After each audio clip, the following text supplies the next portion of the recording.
Hey everyone, welcome back to the channel. So glad that you're checking out another one of these videos. Today I want to talk about some of my favorite recording formats on the Red Komodo. After using the camera for some time now, I want to go over some of the codecs that I found myself using all the time, as well as some of the codecs that I don't find myself using at all.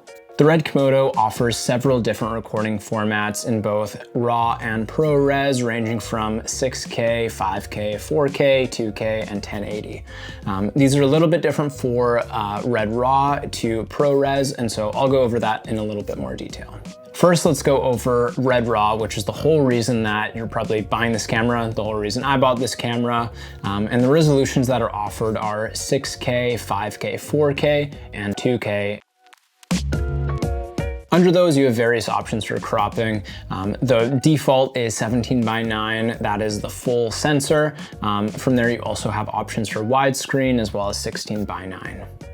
Something to note about not just the Komodo, but just Red cameras in general, is that every time that you down your resolution, you're actually cropping in on the sensor. So instead of the whole sensor being downsampled to HD or 2K or 4K from the full 6K sensor, what actually happens is every time that you go down in resolution, it's using less pixels, and instead of it downsampling, it's actually cropping in on the sensor to get that lower resolution. This can be a bit annoying because when you're trying to use those higher frame rates, some of those aren't available in your higher resolution formats. And so what you have to do is end up cropping in on the sensor when you want to use those higher frame rates. So when you're using your 120 FPS, you're having to crop into 2K, which from 6K is quite a substantial crop.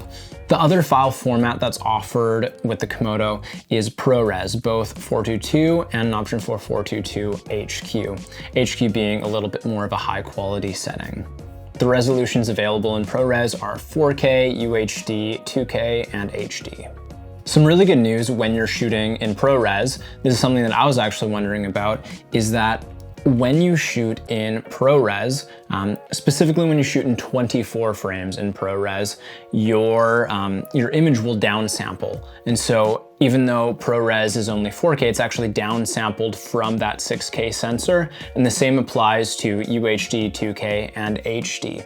And so you're not getting that crop in every time that you go down in resolution, which is really, really good news. And that's something that I was really interested about of, can I use this camera for some of my smaller projects? Are there formats available that I can use for some of the gigs that just don't require 6K RAW?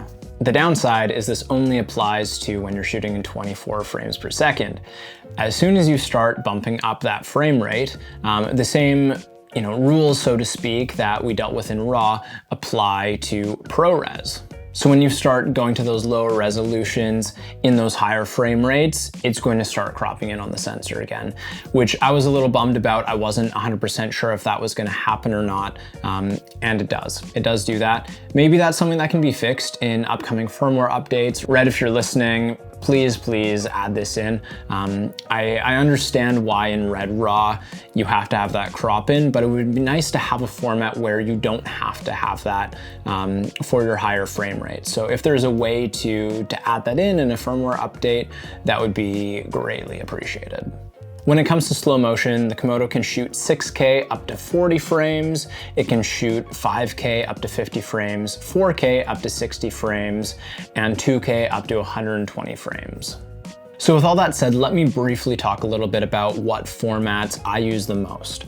So I found obviously the 6K RAW I'm using all the time. I love it. 24 frames, even up to 40 frames, I find it incredible. 40 frames, even though it's not the same as 60 or 120, I actually find the 40 frames quite nice.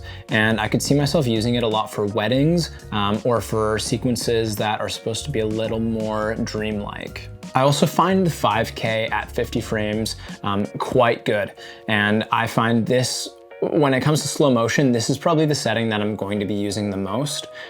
Yes, going from 6K to 5K, there is a little bit of crop in on the sensor, but it's pretty forgivable. It's not too bad. And then you get an extra, 10 frames per second from the 40 to the 50. And so I see myself using this a lot when it comes to slow motion. on other cameras, typically I'm shooting 60 frames, and that's, you know, where I'm camping out for my slow motion. So we're not quite getting there, but I find 50 to be pretty close to 60, and I don't tell. You can see a difference, but it's not too far out of that ballpark. Once it comes to 4K 60 FPS and 120 frames at 2K, there's just too much of a crop in. I don't think those settings are really usable. I would never use the 120 at that crop, or even the 4K at 60. I think you're just sacrificing a little too much at that point. Yes, you could get similar framing from using different lenses, but if you're using different lenses, you're not getting the same compression, you're not getting the same bokeh, and so it kind of defeats the purpose of even shooting with that framing to begin with. And so I don't know, I just don't find those settings practical. I don't know why they're really in there. And so if you're wanting to shoot higher frame rates, just pick a different camera. That would be my best advice. Now, 6K and 5K are amazing when you're getting short little video clips. When you get B-roll or clips like that, it's awesome, it's amazing, and it looks so good. And honestly, a 512 gigabyte card, it lasts a pretty decent amount of time when you're just taking little snippets like that. But when you go to shoot interviews, realistically, RAW sometimes just is not the weapon of choice. It just takes up way too much space if you're shooting 6K 24 frames and doing an interview, that's only gonna last you an hour and a half if you're on the LQ setting. If you're on HQ, that's only gonna last you 30 minutes. And so it's a little unrealistic to shoot everything on that. And so what I found is that on a lot of projects, I'll be shooting on ProRes for those smaller projects, or even for interviews. And so there's actually quite a substantial difference. So I found if you're shooting ProRes HQ, you're not getting that much more until you start getting down to UHD or 2K or 1080. But when you're shooting in just regular ProRes, then you are actually gaining some time when you're shooting in 4K, UHD, 2K, 1080, all of those, you're getting quite a bit more time out of it. And so a setting that I would typically end up using would be I would just shoot regular ProRes for interviews, and I'd be happy shooting in anything from 4K or under. 2K seems to be a nice sweet spot, unless you have a 4K deliverable, then I'll shoot in 4K.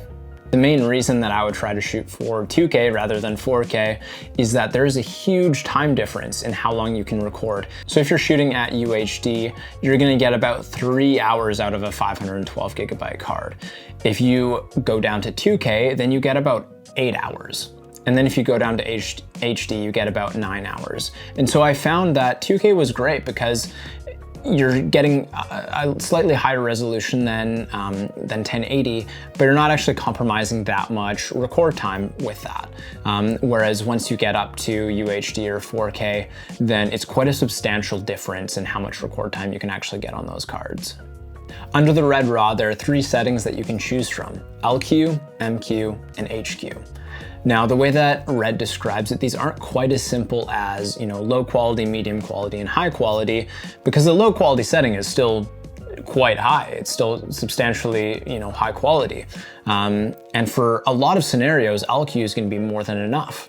But MQ and HQ just provide a little bit extra detail. And this would be really helpful for, if you're shooting in a forest or things with quite intricate detail to them, or if you're doing special effects work on them, or if you're doing, stabilization, these increased settings are going to help with that.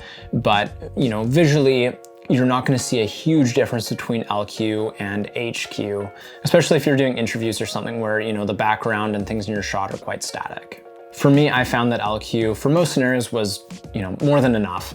And it's kind of this thing of diminishing return, right? If you're recording an LQ on a 512 gigabyte card, you're gonna get about an hour and a half record time. But if you're shooting in the MQ setting, it's gonna be about an hour. And then if it's the HQ setting, you're gonna get about half an hour.